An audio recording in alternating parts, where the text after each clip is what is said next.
उत्तर प्रदेश की 9 विधानसभा सीटों पर उपचुनाव संपन्न हो चुके हैं। भारतीय जनता पार्टी 7 सीटों को जीत जाती है और समाजवादी पार्टी मात्र 2 सीटों पर सिमट कर रह जाती है। जो जीत का दावा कर रही थी वो पिछड़ जाती है। लेकिन अभी मिल्कीपुर विधानसभा सीट भी बाकी है। वो मिल्कीपुर विधानसभा सीट जिस फैजाबाद लोकसभा सीट को जीतने में कामयाब हुए थे समाजवादी पार्टी के अवधेश प्रसाद ने फैजाबाद से चुनाव जीतकर सांसदीय पद को तो धारण कर लिया था, लेकिन मिल्कीपुर विधानसभा सीट से इस्तीफा दे दिया था।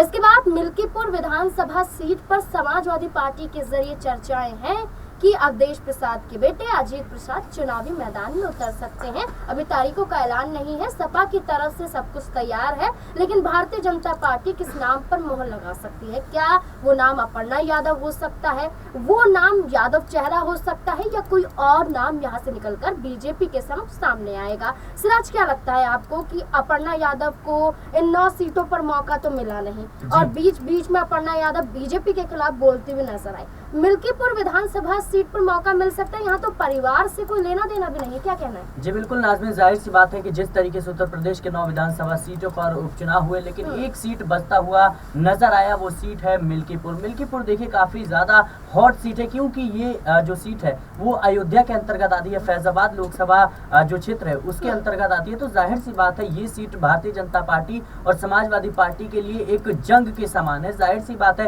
कि यहाँ से किसी बड़े चेहरे को भारतीय जनता पार्टी मौका जरूर देगी, क्योंकि देखा जाए तो कहीं ना कहीं इस सीट पर जो मुस्लिम वोट बैंक है और जो कह सकते हैं कि जो कुशवाहा वोट बैंक है, पासवान वोट बैंक है, वो काफी ज्यादा तादाद में है। तो जाहिर सी बात है यहाँ पर कहीं ना कहीं यादव चेहरे को मौका ना दे करके मुझे लगता है कि भारतीय जनता पार्टी किसी नए चेहरे की तलाश में होगी, जो कहीं ना कहीं उस क्षेत्र में कह सकते हैं कि ज्यादा कह सकते हैं कि अच्छा काम किया। जी बिल्कुल। यहाँ पर अपर्णा यादव की चर्चाओं की बात करें तो तमाम विधानसभा सीटों के चुनाव के दौरान होती हुई नजर आई थी कि वो करहल विधानसभा सीट से चुनाव लड़ सकती हैं, लेकिन बीजेपी ने मौका नहीं दिया। लेकिन मिल्कीपुर विधानसभा सीट पर भी चर्चाएं होनी शुरू हो चुकी हैं, लेकिन बीजेपी क्या फैसला लेगी ये देखना काफी दिलचस्प होने वाला है। आपको क्या लगता है कि मिल्कीपुर पर अपर्णा यादव को चुनाव लड़ना चाहिए, मौका मिलना चाहिए या फिर नहीं? इस मुद्दे को लेकर आपकी राय क्या है? अपनी राय कमेंट सेक्शन में जरूर दें। देखते रहे SPN9 न्यूज़। धन्यवाद।